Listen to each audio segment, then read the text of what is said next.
La investigación en la Universidad Nacional de Cuyo es considerada como fundamental para el desarrollo de su comunidad científica. Uno de los mayores desafíos es lograr fortalecer los puntos de contacto entre la producción científica, la comunidad universitaria y la sociedad. El propósito es establecer políticas de divulgación científica que tengan verdadera influencia en los tejidos productivos, culturales y sociales.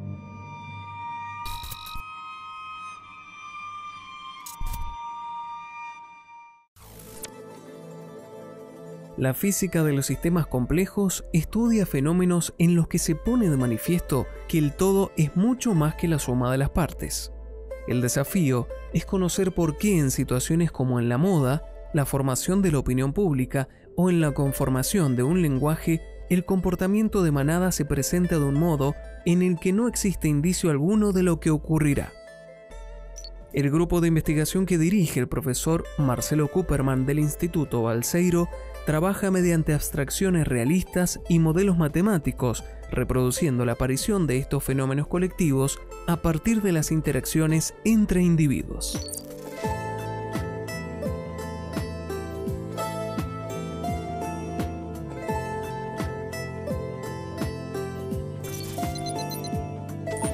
Marcelo, vos sos físico y doctor en física. ¿Estudiaste acá en Bariloche? Acá en Bariloche, sí. Originalmente soy de Buenos Aires. Hice unos primeros años en la Universidad de Buenos Aires, en física también. Después vine a estudiar... En Exactas, en la Facultad de Ciencias Exactas, sí. En la carrera de física vine a estudiar acá, me licencié en Bariloche y después terminé también mi doctorado en Bariloche. Y te quedaste en Bariloche, veo. Me quedé en Bariloche, aunque en el medio tuve unas estadías fuera de Argentina. Hice un postdoc en Francia y otro postdoc en Estados Unidos y después regresé para Argentina. Y me quedé en Bariloche, que fue el lugar que yo elegí para vivir. Para vivir, realmente es un lugar lindo para vivir. Y para investigar, ¿cómo es Bariloche? ¿Es un ámbito lindo? ¿Es un ámbito complicado? Bariloche tiene algunas particularidades que hacen que tenga, obviamente, aspectos positivos, aspectos negativos. El aspecto quizá negativo es que la comunidad científica está dedicada principalmente a dos áreas principales de las ciencias. Acá en el Centro Atómico a física y a temas de ingeniería, y también hay un grupo de biólogos. Pero si uno tiene interés en poder interactuar, como es en nuestro caso, de manera interdisciplinaria, se hace un poco complicado porque no tenemos un espectro amplio de ponentes de las diferentes disciplinas. Pero por otro lado es un lugar privilegiado porque acá en Bariloche el tiempo dura más. ¿El tiempo dura más? O el día dura más, sí. El día es mucho más largo, uno pierde mucho menos tiempo en cosas habituales en las grandes ciudades, como trasladarse de un lugar a otro. Y por otro lado, el entorno ayuda a que uno esté absolutamente liberado del estrés. ¿Vos vivís acá en el mismo centro atómico o vivís cerca? Yo vivo cerca del centro atómico, vivo unos 3 kilómetros del centro atómico, a unos 7 kilómetros del centro de Bariloche, al pie del Cerro Otto. Muy, muy lindo lugar. Es un lugar. Donde uno sueña con ir de vacaciones y realmente vivir ahí es una cosa, yo creo, muy agradable. Es agradable, es un privilegio y también es algo que uno aprende a disfrutar y agradecer. Vos sos investigador y además sos docente.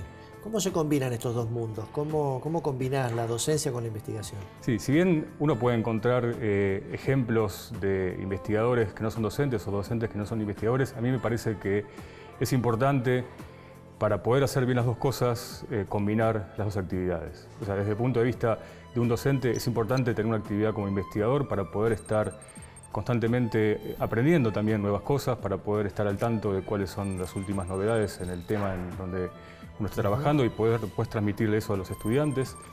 Y por otro lado, me parece que como investigador es bueno ser docente porque uno está en contacto con estudiantes, uno también se nutre. Se rejuvenece. Se rejuvenece y se nutre también de ideas que pueden tener los estudiantes, de propuestas que pueden hacer, y por otro lado también uno como investigador a veces necesita tener una actividad de formación de recursos humanos, y la forma de poder captar recursos humanos es tener una relación directa con los estudiantes, a través de la actividad docente.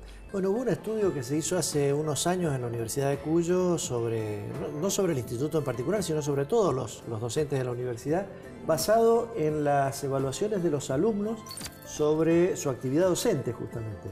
Y una de las conclusiones más importantes es que los docentes que hacen investigación son mucho mejores docentes, más allá de su rol de investigador. La docencia la desarrollan, según la opinión de los estudiantes, de una mejor manera que aquellos que no hacen investigación. Esto es simplemente una cuestión estadística, pero muestra un poco que la idea esta de Balseiro fue una muy buena idea, de combinar al docente, la docencia con la investigación. Creo que esa combinación no es imprescindible, pero es importante y ayuda mucho al docente y al alumno, al estudiante. Vos mencionabas interacción con otras disciplinas. Sí. ¿Con qué otras disciplinas interactúas en tus tareas de investigación? Bueno, un poco para poner en contexto, yo pertenezco al grupo de Física Estadística Interdisciplinaria. Física Estadística e Interdisciplinaria. Que lo que hacemos es, con una base en Física Estadística, tratar de estudiar diferentes sistemas. Pueden ser sistemas físicos o pueden ser sistemas que estén fuera de la física, como por ejemplo sistemas biológicos, sistemas sociales, sistemas económicos. La idea de la física interdisciplinaria es la de ampliar el espectro del objeto de estudio de la física. O sea, que la física no quede únicamente restringida a los temas tradicionales, sino que empiece a buscar objetos de estudio por afuera y al mismo tiempo que aporte herramientas que nacen de la física a otras disciplinas y se nutra también de otras disciplinas para poder, más que nada, desarrollar conocimiento. Suena muy interesante, uno por ahí no se imagina, después vamos a hablar dentro de un rato específicamente, por ejemplo, en qué puede aportar la física a la economía. Por ahí uno le cuesta imaginarlo, pero enseguida vamos a hablar específicamente de eso. Bien. Quería preguntarte más o menos, en este grupo, más o menos de qué tamaño es donde vos estás trabajando, este grupo de física estadística y interdisciplinaria. Sí, nosotros somos un grupo de 13 investigadores. 13 investigadores y además tenemos un número variable de estudiantes de doctorado y en formación que todavía están graduándose. Estudiantes de grado. Estudiantes de grado, sí. Y que oscilan entre 10 y 8 estudiantes. O sea que son grupos de unas 20 personas. El grupo es de unas 20 personas, sí. Tenemos una parte del grupo que se dedica a lo que es teoría y un grupo un poco más pequeño que hace experimentos en el área de neurociencia. Neurociencia. O sea, aplicación de la física estadística a la neurociencia. A la neurociencia, sí. También suena interesantísimo eso.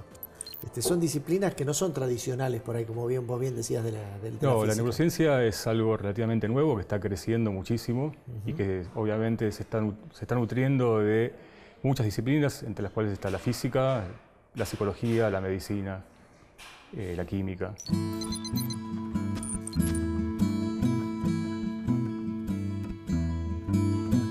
Quiero hacerte una pregunta ahí de esto, porque estamos hablando de trabajar en un tema que es, llamémosle novedoso, totalmente novedoso. Algo parecido ocurrió cuando aparecieron las nanociencias o nanotecnologías, en la cual, digamos, los físicos, los ingenieros, los tecnólogos que trabajaban en eso, no se habían formado en esa disciplina. En este caso pasa algo parecido. Vos te has formado por ahí en física, en lo que llamaríamos física clásica o física convencional, y estás trabajando en un tema novedoso. ¿Cómo se elige un tema de investigación? ¿Por qué se meten en un tema así? ¿A quién se le ocurre investigar este tipo de cosas? Bueno, muchas veces nace de la curiosidad individual, pero otras veces nace de algo que es imprescindible, es la interacción con investigadores que vienen de otras áreas, que de repente tienen un problema particular y necesitan... Esta es la interdisciplinariedad que estamos hablando del grupo. Por ejemplo, un ejemplo concreto de algo que en lo que yo participé fue, yo colaboré con la Organización Panamericana de la Salud como físico en un grupo de médicos para tratar de hacer una evaluación de la efectividad de las vacunas contra el virus del rotavirus, que es una enfermedad que produce diarreas en niños muy pequeños. Yo de medicina no sabía absolutamente nada. Hablando con los médicos aprendí cosas muy rudimentarias como para poder entender qué es lo que estaban necesitando que se hiciera y a partir de ahí pude colaborar con ellos y avanzar en resultados bastante interesantes. Esto que vos mencionás es que desde sectores sociales, o en este caso la Organización Panamericana de Salud o algún sector social, les llegan demandas a ustedes, digamos, o les llegan pedidos o les llegan necesidades. Sí, no tantas como uno quisiera, pero sí, llegan. O sea, nos gustaría poder interactuar con mucha más intensidad con otras áreas o con otros organismos que tengan necesidades bien concretas. Pero sí, muchas veces llegan. A veces... mejor es que no saben que existe un grupo. Para mí también es una novedad que hay gente trabajando en este tipo de aplicaciones de la física que no son tradicionales. Sí, es muy probable, y la difusión de las actividades que hacemos es importante para eso, para que la gente conozca y otros grupos conozcan que cuentan con la posibilidad de tener gente interesada en colaborar con herramientas de la física a otras problemáticas. Una pregunta que creo que es relevante también es, la investigación siempre es una investigación ordenada, planificada. ¿Quién financia esto? ¿De dónde se obtienen fondos para desarrollar las investigaciones? Bueno, nosotros contamos con 3 líneas de financiamiento. Una línea es la Comisión Nacional de Energía Atómica, que financia lo que tiene que ver con la infraestructura y con el lugar donde estamos trabajando.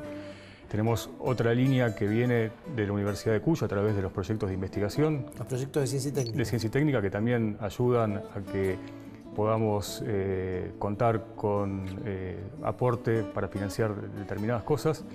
Y después otros financiamientos vienen o por parte del CONICET o por parte de la Agencia Nacional de Investigación de Promoción Científica y Tecnológica a partir de diferentes proyectos. Pero estamos hablando siempre de fuentes estatales, digamos. En general, sí, la mayor parte. Nosotros trabajamos casi exclusivamente con fondos del Estado. A veces tenemos algunos proyectos de cooperación bilateral que de todos modos siempre tienen alguna contraparte nacional. Esos proyectos de cooperación bilateral nos dan la posibilidad de interactuar con... Bilateral estamos hablando a nivel internacional, con claro, otro país. Sí, binacional. Nos permiten interactuar con otros investigadores de otros países, pero normalmente en estos proyectos siempre, de todos modos, hay un aporte de la nación. En una época teníamos también una cooperación más unilateral con un centro en la ciudad de Albuquerque, en Estados Unidos, donde, Nuevo México. En Nuevo México, sí, que tenían la intención de generar un centro interdisciplinario para las Américas y los fondos eran exclusivamente provenientes de la agencia, la National Science Foundations de Estados Unidos. Marcelo, vamos a parar un momentito acá, vamos a un corte científicamente y enseguida seguimos ya hablando específicamente de los proyectos que se llevan adelante.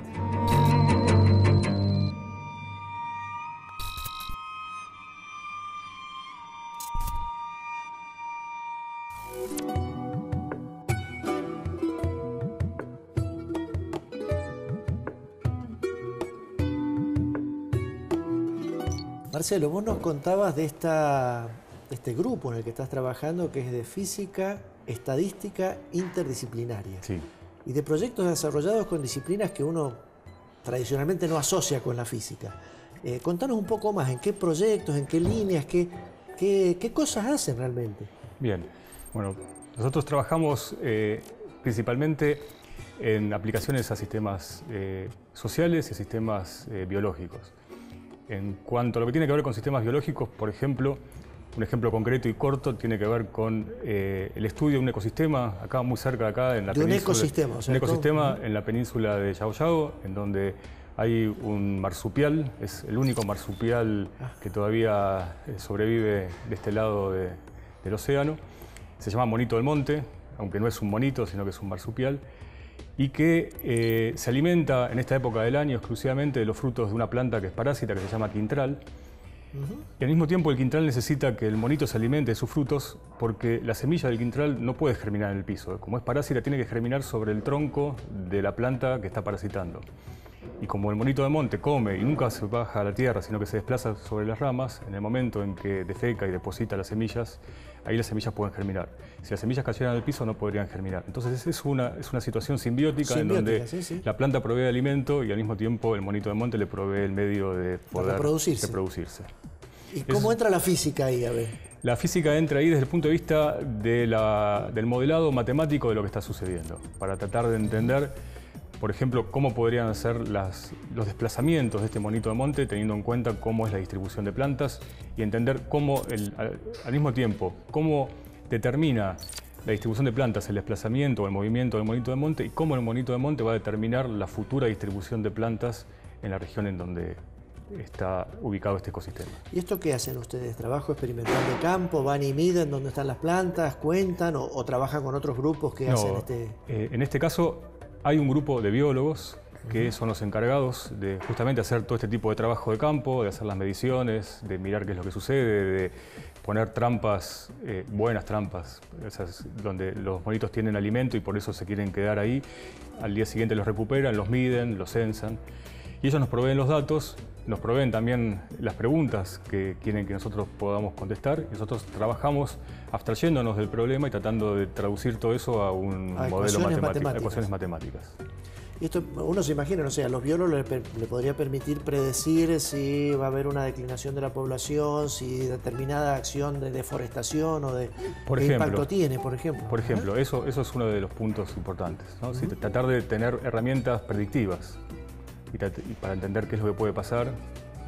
Y ahí entra la matemática, para analizarlo. Sí. Vos también comentabas temas sociales, por ejemplo. ¿Qué problemática social o qué temas se puede enfrentar con estas? Hay una problemática social que es muy fácilmente modelable, que tiene que ver con la epidemiología, con la propagación de epidemias.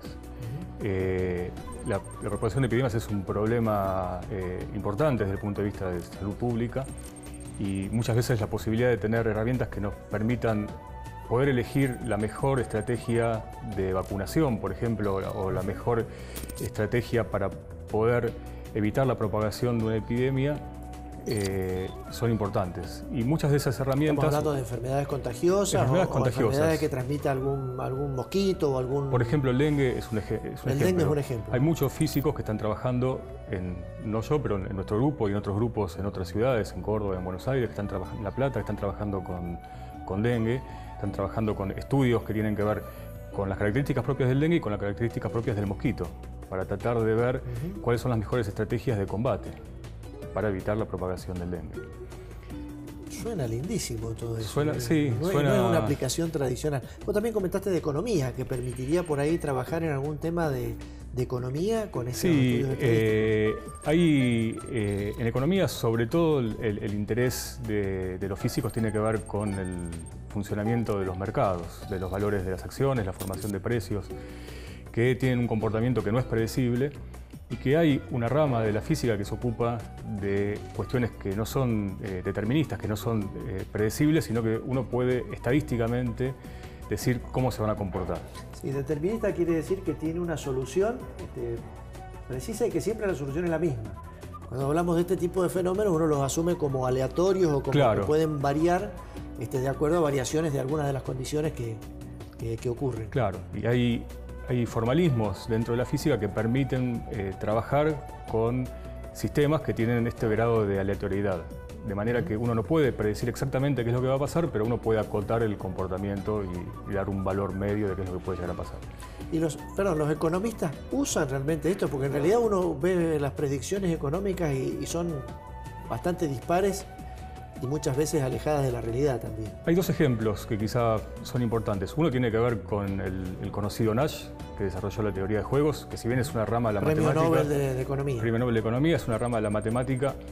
Es algo en donde nosotros estamos también trabajando y hay formalismos matemáticos asociados. Es algo que los economistas tomaron. Y otro ejemplo es el de la famosa ecuación de Black-Scholes, que es una ecuación por lo cual también... Esa no sé cuál es. Es una ecuación que justamente incorpora estos elementos aleatorios en el comportamiento del mercado y por lo cual estas dos economistas que tomaron elementos que vienen de la matemática y de la física también ganaron el premio Nobel. Uno tendería a pensar que es una manera poderosa de, por ejemplo, aconsejar a un inversionista, decir, bueno, uno puede modelar el funcionamiento de la bolsa de Nueva York y decir, conviene comprar estas acciones o vender estas otras. ¿Ese tipo de aplicaciones también se da? Sí, lo que uno puede predecir es el factor de riesgo. Uno no puede decirle exactamente a una persona qué es lo que tiene que hacer, sino todos los físicos dedicados a esto serían millonarios. Serían ricos. Claro, sí. Pero lo que uno puede es predecir cuál es el factor de riesgo o decir, bueno, lo que puede pasar está entre esto y esto.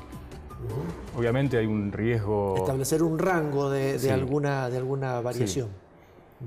Pero uno no puede decir específicamente qué es lo que debe hacer una persona.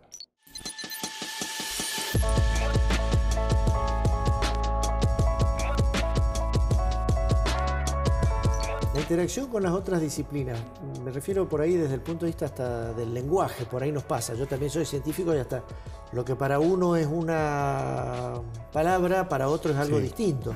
¿Eso se ha podido o han estado trabajando? Sí, eso es uno de los factores más difíciles de resolver en el momento de trabajar de manera interdisciplinaria.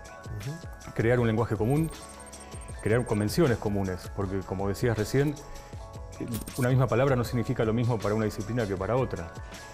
Muchas veces lo que uno está tratando de decir dentro del contexto de lo que sería la formación profesional o la formación profesional tiene un determinado significado y el interlocutor que viene de otras áreas de la ciencia entiende algo diferente porque tiene un esquema mental distinto. Yo siempre pongo un ejemplo cuando hablo de este tema, que es el uso de la palabra masa crítica. Por ejemplo. La masa crítica la usan los sociólogos, la usan los psicólogos, la usan los que estudian determinadas poblaciones con un sentido sociológico. Y en realidad masa crítica es un término que viene de la industria nuclear y fue un término acuñado por otro premio Nobel, Enrico Fermi, cuando calculó cuál era la masa para que una reacción nuclear fuera autosostenible. Bien. Y eso él lo bautizó como masa crítica. Otra palabra es evolución, por ejemplo. Evolución. Que para los físicos la evolución es el comportamiento en el tiempo. Para los biólogos la evolución está asociada más a las teorías de Darwin. A otra teoría, exactamente. Exactamente, sí, sí. Otra pregunta que te quería hacer era respecto de el estar trabajando en estas temáticas y desde un lugar alejado como Bariloche. Sí. Vos mencionaste algo de que por ahí no encontrás acá contrapartes de todas las disciplinas. Sí. Pero hoy en día uno se imagina, no sé, que en la era de las tecnologías de la información y comunicación, de las famosas TICs, que no debería ser un limitante esto, ¿o realmente lo es? Sigue siendo un limitante, quizá porque nosotros no estamos acostumbrados a usar estas nuevas herramientas para hacer difusión de lo que estamos haciendo, o porque quizá no sabemos a dónde encontrar de manera natural interlocutores a los cuales poder ofrecerles lo que estamos haciendo. Ofrecerles no en un sentido de venderles nada, sino simplemente para colaborar, para poder desarrollar, sobre todo generar conocimiento y generar aplicaciones que incidan directamente sobre el bienestar de la población. Se nos hace difícil, es más fácil cuando uno está en un contexto, una ciudad mucho más grande. Uno sabe bien a quién recurrir, tiene canales a través de la universidad. Acá el CONICET tiene una... El Centro Patagónico Norte. Sí, tiene una oficina de vinculación tecnológica y la verdad es que nosotros no la hemos usado todavía, pero podría ser un canal. Un buen camino. Sí. Bueno, la universidad también tiene una oficina bastante grande de vinculación tecnológica, la Universidad de Cuyo me refiero, y ahí tenemos que trabajar también para que los investigadores que están acá en Bariloche sean mejores usuarios, usuarios preferentes de este tipo de herramientas. Otra pregunta sí que se me ocurría en este contexto de investigación en el que estás metido es en cuanto a la publicación de estos resultados. Sí. ¿Hay revistas especializadas donde se publiquen resultados científicos? Me refiero porque la carrera de investigador científico tiene desde luego una parte que hay que publicar los resultados, son exigencias de CONICET o de las instituciones de ciencia y técnica. ¿Existe acceso a esas revistas? ¿Cómo es? Sí, hay revistas especializadas e incluso lo que está ocurriendo es que ha habido un cambio de paradigma dentro de lo que es la física y las revistas que eran de física ahora tienen un espacio para lo que tiene que ver con la investigación interdisciplinaria. Obviamente la forma de comunicar los resultados es diferente si uno se está dirigiendo a un público físico que se está dirigiendo a un público a biólogo, o economistas. Claro. Sí. Entonces, dependiendo de lo que uno quiera comunicar, uno elige a qué revista va a enviar el trabajo. Y también tiene que adecuar la manera, el lenguaje que use y la manera de comunicar los resultados de acuerdo al tipo de revista en la que uno puede publicar esas cosas. Pero sí, hay revistas especializadas y desde el punto de vista de un físico lo que está ocurriendo es que las revistas de física están creando un espacio para estos lugares que tienen que ver con la interdisciplinariedad. Marcelo, te agradezco muchísimo. Realmente el tema en el que estás trabajando es apasionante. Pero por ahora nosotros cortamos, vamos a un corte y enseguida concluimos con este programa de Científicamente.